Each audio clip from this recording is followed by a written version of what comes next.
midowda Yurub ayaa leh kulankii ama shirweynihii ugu muhiimsanaa tan iyo markii uu soo bilowday dagaalka ka dhexeeya wadamada Ruushka iyo Ukraine 4 sano ka hor. Kulankan baaxadda weyn oo ay leeyihiin hogaamiyaasha wadamada ku bahoobay midowda Yurub ayaa hadda waxaa looga doodayaa amaah la doonayo in la siiyo wadanka Ukraine si dib u dhis iyo horumarba looga sameeyo. Amaahda ay wadamadani doonayaan in ay siiyaan Ukraine ayaa waxa ay ku doonayaan in ay ka isticmaalaan 210 bilyan oo Ruushku leeyahay taa oo ku xayiran wadamada kala duwan ee midowda Yurub haba ugu badnaadee wadanka Belgium ee xarunta u ah midowda Yurub. Ra'iisul wasaaraha wadanka Poland Donald Tusk ayaa isagu ku doodayo in xaaladdu tahay mid lagama maarmaan ay tahay in la qaato go'aan adag oo ah maanta in lacagtan la amaahiyo ama biri uu dhig badan daato. Waxa uuna sheegay in ay midowda Yurub ku qasban yihiin in go'aan taariikhi ah ay shirkan ku qaataan maadaama uu yahay kulankii ugu weynaa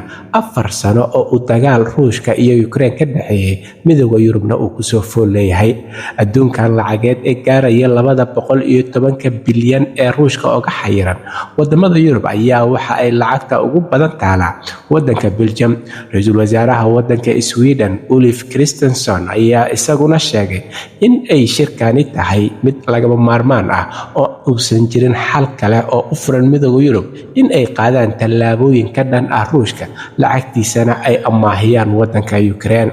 Arrintan ayuu ra'iisul wasaaraha wadanka Sweden ku sheegay xalka kaliya ee ay maanta haystaan midowda Yurub. Madaxweynaha wadanka Ukraine Volodymyr Zelensky ayaa isagu soo xaadiray kulankan waxa uuna isku dayayaa wadamo badan oo midowda Yurub ka tirsan oo diidan in lacagtan u taala Ruushka wadamada Yurub laga amaahiyo oo la siiyo wadanka Ukraine taa oo ay sheegayaan in ay cawaaqib xumo ka dhalan karto. Wadanka Belgium oo ah wadanka ugu badan ee ay taala lacagta ka xayiran wadanka Ruushka ayaa isagu ka biyo diidan in lacagtaasi uu bixiyo oo uu amaahiyo midowda Yurub si loo siiyo wadankaasi Ukraine. Waxa uuna sheegay ra'iisul wasaaraha wadanka Belgiumka Bart De Wever in arrintaasi ay tahay mid adag oo aysan mas'uuliyadaasi qaadi karin iyo cawaaqib xumada ka imaan karto iyo argoosiga uu Ruushku ku sameyn doono wadanka Belgium haddii ay lacagtaasi gacanteeda ka baxsato. Waxa uuna sheegay in mas'uuliyadda loo baahan yahay in si wadajir loo qaado oo amaahda ay midowda Yurub haddii ay doonayaan in ay siiyaan Ukraine ay iyagu bixiyaan. Waxa uuna sheegay in uusan diyaar u ahayn dalkiisa in cawaaqib xumada iyo argoosiga Ruushka uu isagu si toos ah u xamilo ama dalkiisa loo soo wajaho.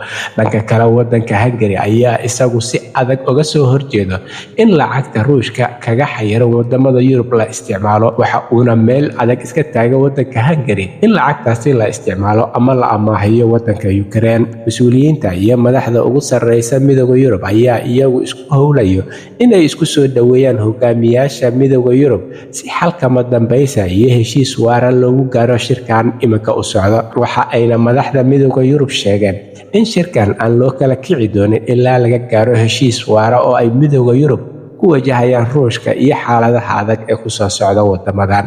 Halka warka kiisa ugu doorkoran uu idinkaga imaanayo waa Somali Voice in Norway ama codka Soomaaliyeed ee Norway waxaana idinla socodsiinayay aniga oo ah Cabdullaahi Shiine.